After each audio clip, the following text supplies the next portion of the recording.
Hello, you've caught me in the depths of my Final Fantasy cave, from which I have played 85 hours of Final Fantasy XVI, enjoyed daily phone catch-ups with my new best friend Ben Starr, the voice of Clive Rosfield, and watched the Final Fantasy VII Rebirth trailer from Summer Game Fest 439 times.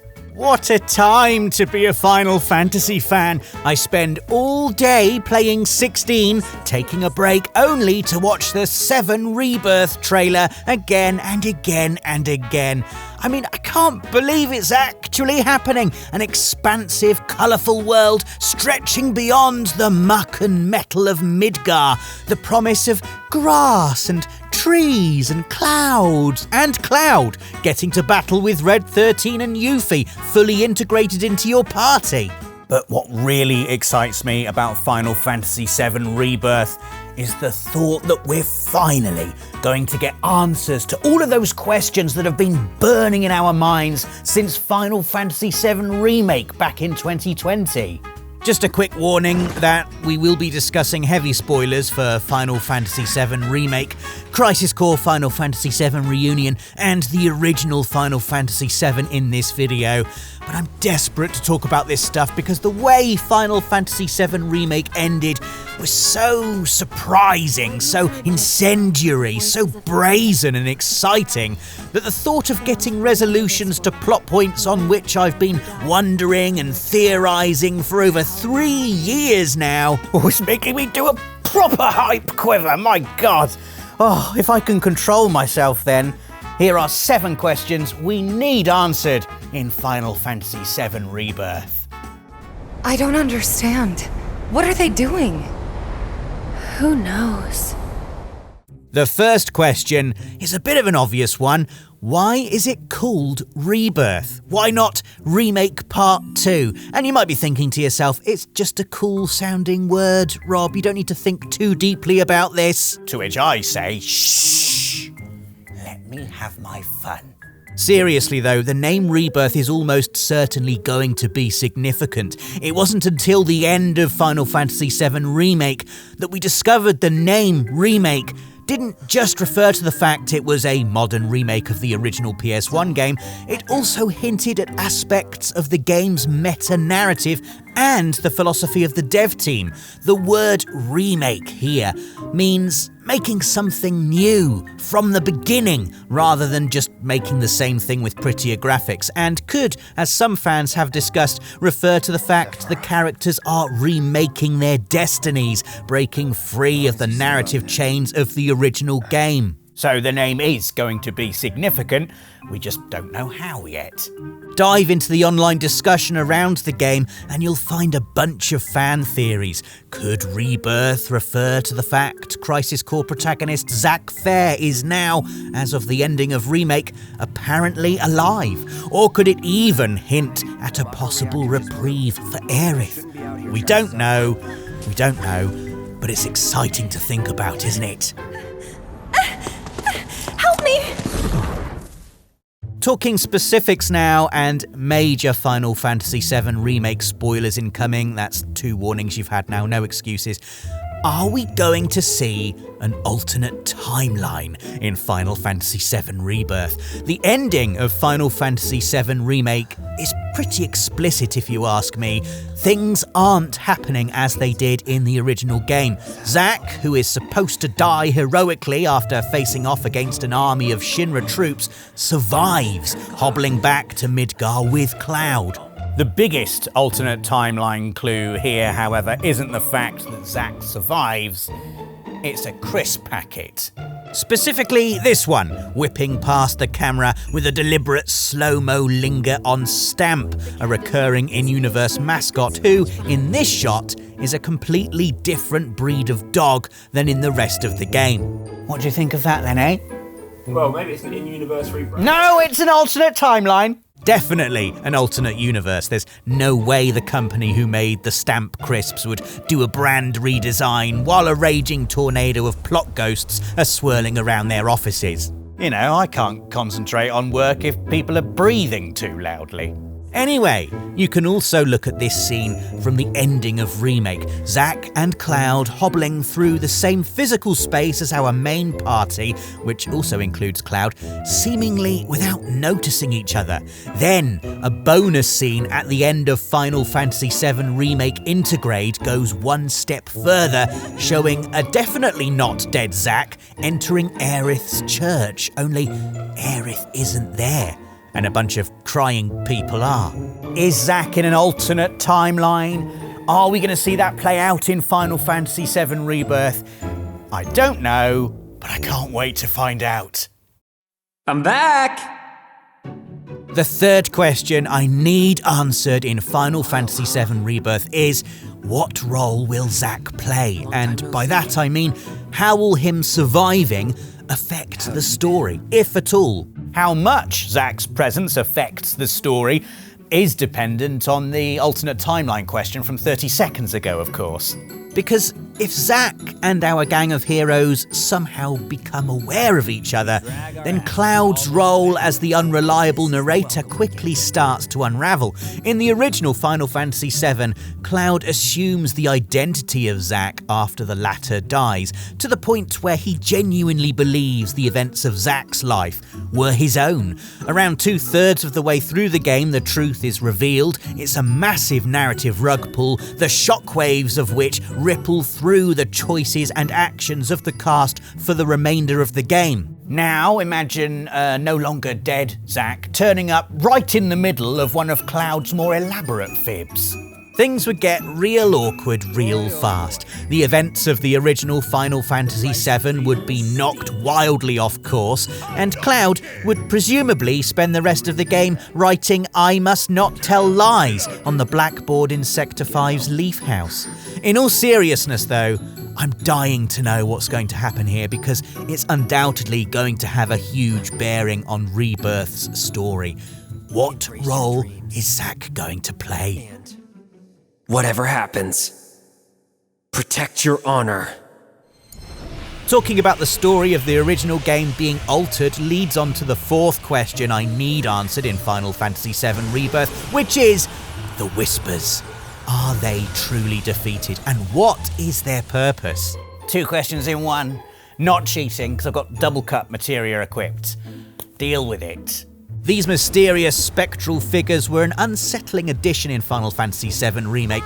They don't appear in the original game, and initially I just figured they were there just because, an interesting new enemy to fight. However, it soon becomes apparent the Whispers have a crucial role to play in the story. They are essentially fate manifest, there to ensure the events of the original Final Fantasy VII happen exactly as before. If you want to go even more meta, and why not, you might even say the Whispers are representative of fan expectation, and that Cloud and co are Square Enix bravely defying fate in their quest to forge something new, to tread their own path. Symbolic or not, the fact is you defeat a big swirling mush of Whispers right at the end of Final Fantasy VII Remake, right before we see Zack surviving his fight with the Shinra troops that was supposed to kill him. You literally fight destiny and win. Is this truly the end of the Whispers though? And is their goal really as simple as make sure things happen exactly as before? I really hope we find out in Rebirth. What are they? My fifth question for you, Final Fantasy VII Rebirth, is one as big and broad-shouldered as the man it's about, Sephiroth. What's the deal with Sephiroth? Much like the Whispers, Sephiroth appears in Final Fantasy VII Remake far more prominently than he does during the Midgar section of the original Final Fantasy VII. Initially, I was like, yeah, of course, they're going to sprinkle some more Sephiroth in there. Creative license. But then, again, much like the Whispers, when you get to the end of Remake and you look at where Sephiroth appears and what he does and the things he says, you start to wonder, is this the same Sephiroth? The whole fighting against fate thing, the heavy implication of alternate timelines with Zack and the Whispers, and the crisp packet. Could it be this is a Sephiroth who already knows about the events of the original Final Fantasy VII and is actively trying to make sure things don't happen the same as before? Sephiroth is always ahead of the game. He's a conniving, manipulating, leather-coated embodiment of pure evil, and I wouldn't put it past him, nor the twisty plot masterminds at Square Enix, to be cooking up something way beyond original Sephiroth. If you want to get proper nerdy about it, and I do, then there are a couple of musical clues in the game that suggest this is a Sephiroth who's already lived through the events of the original Final Fantasy VII.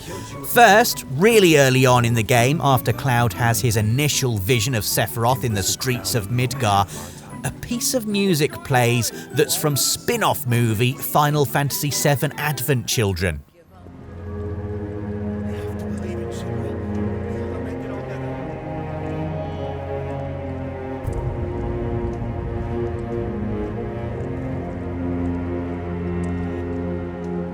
Thought you could slip that one by us, didn't you, Final Fantasy VII Remake? Well, you didn't reckon. With the owner of the Final Fantasy VII Advent Children Complete Edition Blu-ray, and a guy with the Final Fantasy VII Advent Children official soundtrack on his Spotify workout playlist. Yes, I squat to Those Who Fight Further Advent Children version, what of it? But yes, the events of Advent Children happen after the events of the original Final Fantasy VII, and I fail to believe this particular piece of music was put in this specific place on a whim. But there's another piece of music, and another line of Sephiroth's, that happens right at the end of Final Fantasy VII Remake that truly gave me shivers. Careful now. That which lies ahead does not yet exist. 7 seconds till the end.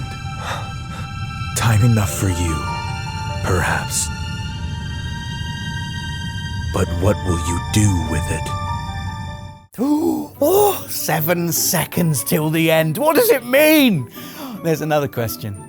Also, note the music. This is the same music that plays in the City of the Ancients in the original Final Fantasy VII, the place where Aerith dies. Is this significant? Oh, please, Final Fantasy VII Rebirth, I need you to come out now. You are too weak to save anyone. Not even yourself. Question 6. Did Jessie survive? In the events of Final Fantasy VII, Biggs, Wedge and Jessie are tragically killed during the Sector 7 plate collapse. In Remake, however, things happen slightly differently, and at the end we see Biggs clearly very much alive. Jessie's fate is left unanswered though. Did she survive as well?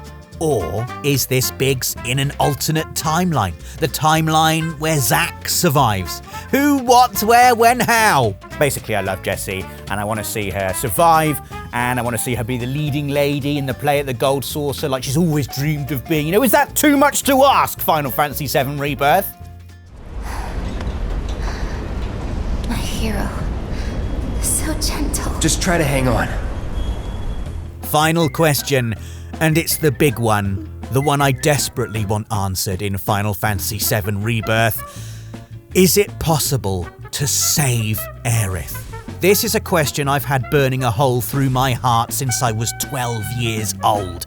Back in the late 90s, before the existence of the modern day internet, where 100% platinum trophy guides are available the day of a game's release, the secrets of video games took root in a world of top-shelf video game magazine cheat books and playground rumour. Everyone knew someone who knew someone who knew a secret way to save Aerith. Stories about Aerith's ghost appearing in the church, of a secret materia that could revive her, of that strange bloke who lives in a pipe in the Midgar slums. I've been longing for a way to save Aerith for actual decades. And now, in Final Fantasy VII Remake and Rebirth, we have a story where not everything happens as it did before. And If some things can change, then maybe the biggest thing of all can change. Honestly, just the fact we've got this nugget of hope once again is, I think, testament to the storytelling power of these games. It was a massively brave move to open up Final Fantasy VII Remake and now Rebirth to the possibility that things might happen differently. But in my humble opinion, it was a fantastic move, because now everyone, and that's fans of the original games and people who've never played it before, are asking that same question. Can we save Aerith? It's huge. Even my dad, who's practically allergic to video games, knows that Aerith dies in Final Fantasy VII. So this is the biggest question of all, and one I desperately need answered in Final Fantasy VII Rebirth. Please, we've waited so long. Please. While I'm pleading, why don't you give this video a like if you've enjoyed it, leave your own theories and questions in the comments, and subscribe if you haven't already done so for more Final Fantasy videos on PlayStation Access. I mean, I'm gonna make more even if you don't subscribe, but do it anyway. It will make me feel good. Thanks for watching. We'll catch you again soon. PlayStation